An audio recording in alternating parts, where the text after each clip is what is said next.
Dopamine, our secret weapon to help us to be motivated.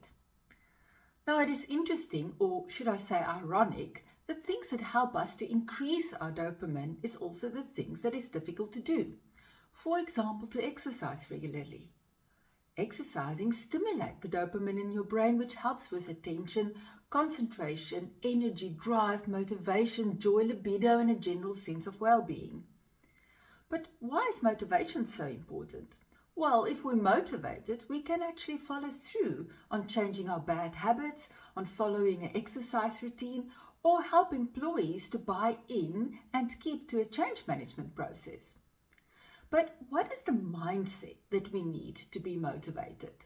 How can our mindset influence this neurotransmitter as well to enjoy the rewards the neurotransmitter dopamine offers? I call it the AVC of motivation.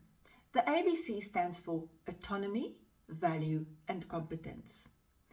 Firstly, if we look at autonomy, if you choose to do something, it's much easier to do it than to be told to do so. So it is true for teenagers if they feel that they have a choice. It's true for employees if they feel they have a choice, even if it's small or big in terms of how they want to execute and if we don't micromanage.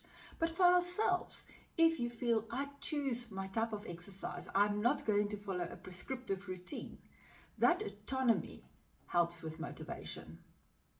Secondly, if we look at value. Now, value, what is intrinsic value, will differ from person to person, but it might either be value in doing something.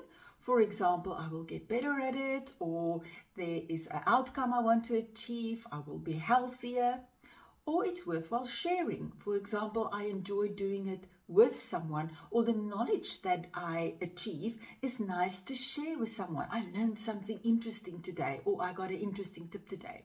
So if in a change management process, we feel that we're part of this community that's part of this, it's easier to do it. And also if we feel there's either personal value or societal value for us in doing or sharing the process. So it's very important how we communicate a process and also what we choose to do in our personal life to other people. And the third thing is competence. It's so disheartening when you try something and you fail or you feel you don't achieve.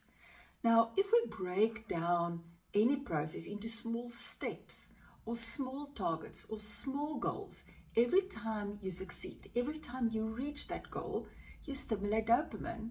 Dopamine helps you to be more motivated to try again. So instead of aiming, I want to run a 10K race, aim for, I want to go for daily 30-minute runs, or at least I want to be active every day for 30 minutes. It's a small goal. Every time you achieve it, it will be easier to commit to doing it again. But the same at work, helping people to develop skills, helping them to improve, coaching, mentoring, or even small rewards really helps people to achieve that competence that is also so crucial in keeping people motivated.